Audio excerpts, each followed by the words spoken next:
This is a recording for Reich E. Spore's Patreon. We are currently reading from my novel Polychrome, a romantic fantasy.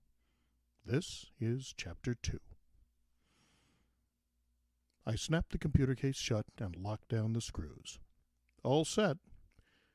Thanks, Eric, Lisa said with a tired smile. You didn't have to? No, I didn't, but it wasn't a big deal and you need that thing running tomorrow. Don't we finish the next big volume for State Legal this week? Yes, you're right, but no buts. I was actually exhausted myself, repairing 3 machines that had chosen to, as a English acquaintance of mine used to say, go tits up all at once was a pain in the butt. And not technically my job, though at Pine Bush Publishing I sort of got all the technical jobs that weren't technically mine whenever I was around. But the exhaustion probably contributed to my being honest. You're one of the few people I've managed to keep from offending at one point or another, so it's worth it. Lisa blinked at me in surprise. She was a very pretty, very tall young woman of 30, which I suppose wouldn't be young for some, but was for me, with hazel eyes and short brown blonde hair. You've muttered things like that a couple of times before, Eric, but I honestly can't understand why. You've almost never said anything offensive in all the years you've been here. I sighed and sat down. Maybe offended isn't the right word for a lot of it, but... I glanced at her, noticing the purse in her hand. Do you really want to hear the answer, or do you want to get home? Is it really that long? That's a rather personal question, sir, I said in a Monty Python voice, and she gave a rather unladylike snorting chuckle in response. There's the Reader's Digest version, I guess. When I came here, I'd just started growing up. Yeah, I know I was 30, and now I'm staring at the big 5-0. Only relationship I'd had for any length of time had blown up just a bit before. I had about 20 years of being a rebellious, angsty teenager before I decided to reach my 20s, so I never figured out what the hell I wanted to do with my life, so I didn't do anything. I didn't want to go into the details. It would sound like self-pitying whining. Probably would be self-pitying whining. Might even be already. You? Angsty? Eric, I've known you since I started working here 6 years ago, and one thing I admire about you is that I didn't think angst and you even knew each other. Okay. I might have not usually angsty, at least not where other people could see it.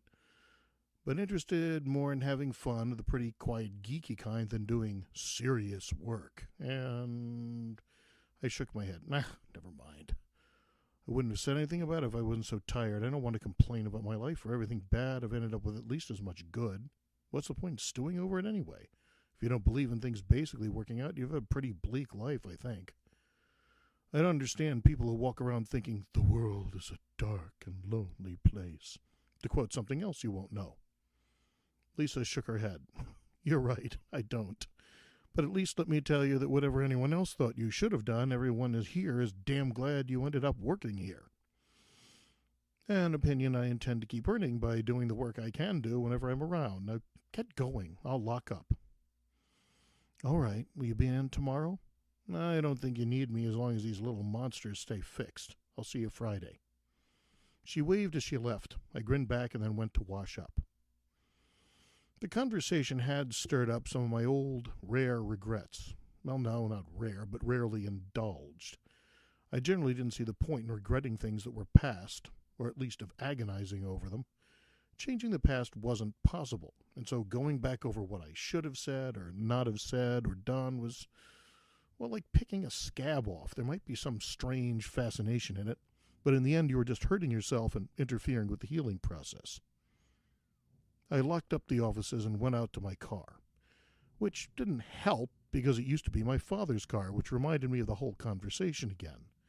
My dad had died not too disappointed in me. At least he'd seen I had a stable job and a reasonable chance at living out my life on my own. But my mom hadn't seen enough to know that I'd started to turn things around before she died during a routine examination. My brother was married, had kids, a real career, and I hadn't really managed to do anything of significance even on the family scale, despite having been the genius of the family.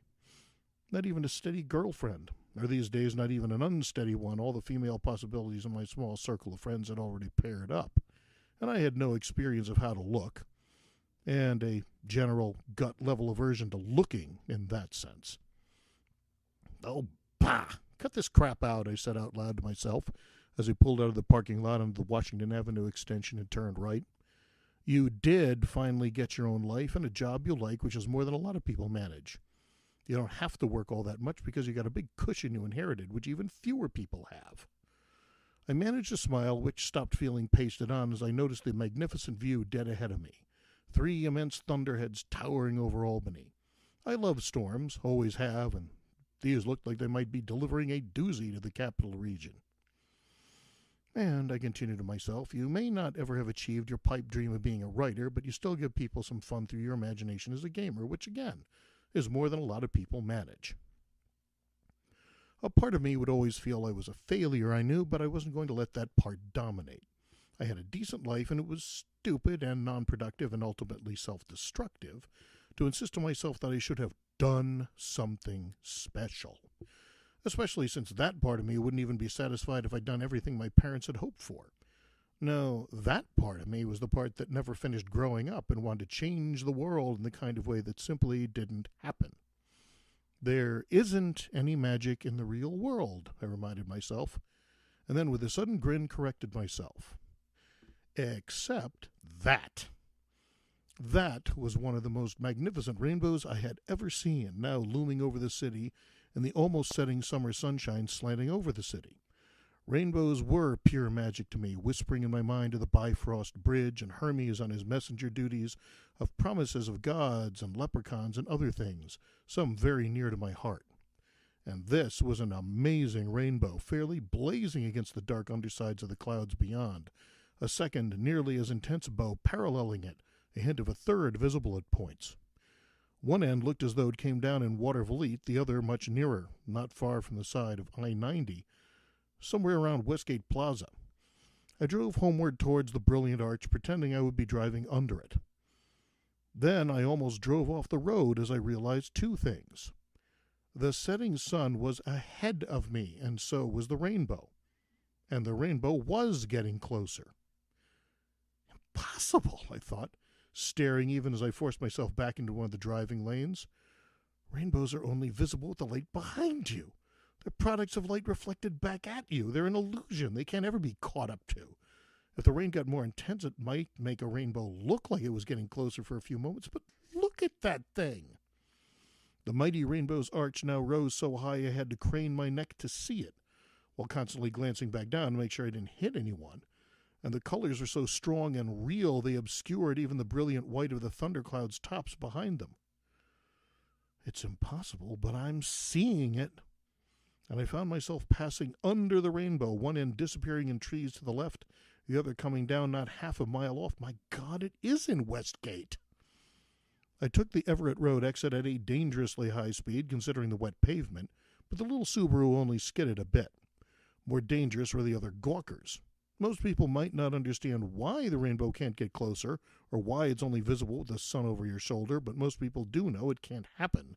And there are quite a few people following this same route to find out what was going on. The end of the bow was off to the right now, huge as the Golden Gate Bridge and awesome as Niagara Falls, stretching up into the infinite sky.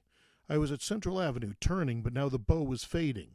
No, no, no, no, no! I shouted helplessly as I saw it lifting, dwindling, disappearing, gone. I was at the entrance to the plaza, but the rainbow had disappeared, leaving everything once more dull and ordinary and the same. No, wait, not quite. There was a ring of people gathered in the middle of the parking lot. I couldn't even imagine what it would have been like to be standing around the rainbow's end. And I skidded the car to a stop, sitting across 2 spaces diagonally, and practically leaped out. There was something or someone in the middle of that circle. I couldn't make it out, but...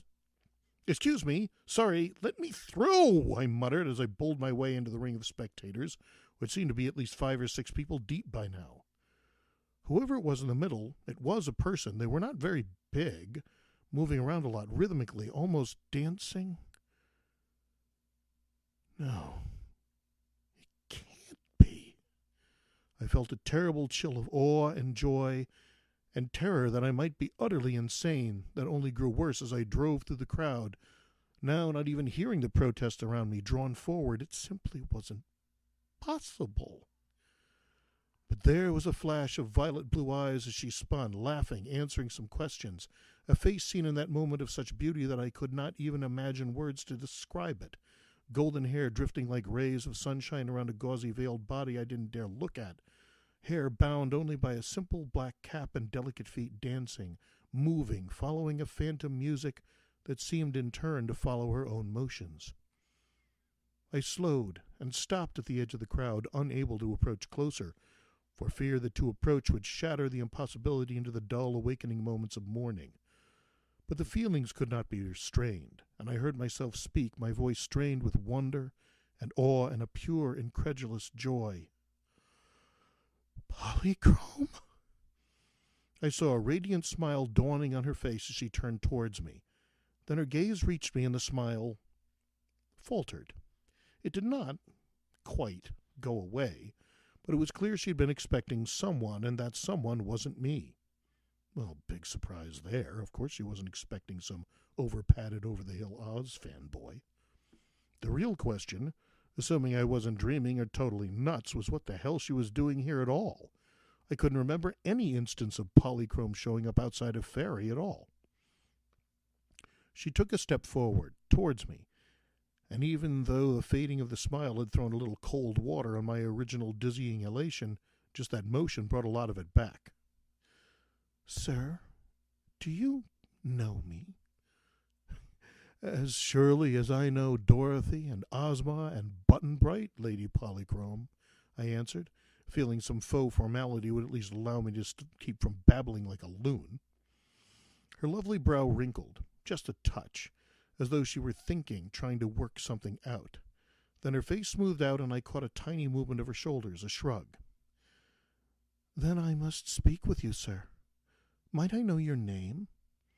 The crowd was starting to look at me, too. Uh-oh. And there's a cop getting out of his car to see what's going on. "In a moment. For now, I think we need to go somewhere quieter." I prayed she'd understand. Fortunately, her quick gaze showed she was already thinking along those lines. "Surely, sir." Suddenly her hand was in mine. I felt my heart stop as it prepared to leap out of my chest. But then I forgot that as I found myself leaping for real, carried by a spectacular jump that cleared most of the crowd. I landed slightly off and stumbled, but recovered. I realized she was just going to run and pulled back.